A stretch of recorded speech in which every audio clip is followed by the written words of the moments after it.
RG Kar medical কলেজের junior ডাক্তারের মৃত্যুর ঘটনার প্রতিবাদে দুর্গাপুর ইস্পাতের সাংস্কৃতিক সংগঠনের তরফ থেকে ফের এক প্রতিবাদী মিছিল সংগঠিত হলো। এই মিছিলটি ভগৎ সিং মোড় থেকে কবিগুরু মোড় পর্যন্ত যায়।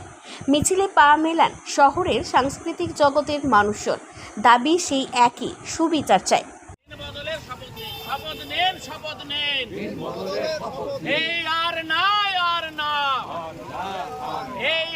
9 তারিখে হয়েছে, সেই বিষয়ে সারা বাংলা, সারা ভারতবর্ষ, পৃথিবীর অন্যান্য জায়গাতেও যে আন্দোলন উঠেছে, যে সুবিচারের আশায় সুবিচার পাওয়ার জন্য যে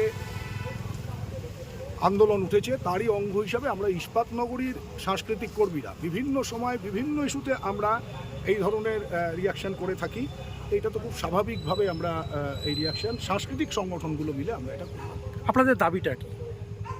আমাদের দাবি হচ্ছে যে সুবিচার, এবং সুবিচার যেভাবে বিষয় চলছে সেইখানে দাঁড়িয়ে আমরা দেখতে পাচ্ছি যে যেভাবে দেরি হচ্ছে, ক্রমশ দেরি হচ্ছে, এবং কিছু জিনিসকে ধামাচাপা দেওয়ার চেষ্টা হচ্ছে, কিছু বিষয়ে হচ্ছে যে ইচ্ছাকৃত প্রমাণ লোপাটের চেষ্টা হচ্ছে। আমরা বলছি যে যদি সম্ভব না হয় তাহলে স্বাস্থ্যমন্ত্রী পদত্যাগ করুন, স্বাস্থ্যমন্ত্রীর পদত্যাগ করা উচিত। আমরা এটা বলছি, এখানে যারা আছি আমরা সেরকম কোনো এটা তো নয় যে নিরপেক্ষতার কোনো মোড়ক দিয়ে এই আন্দোলন হতে পারে না, সেরকম বিষয় নয়। বিচার চাইবো কার কাছে? বিচার চাওয়ার তো জায়গা থাকবে, বিচার চাই, নিরপেক্ষভাবে না হয়। দুর্গাপুর থেকে কৌশিক বাসুর রিপোর্ট, 99 নিউজ বাংলা।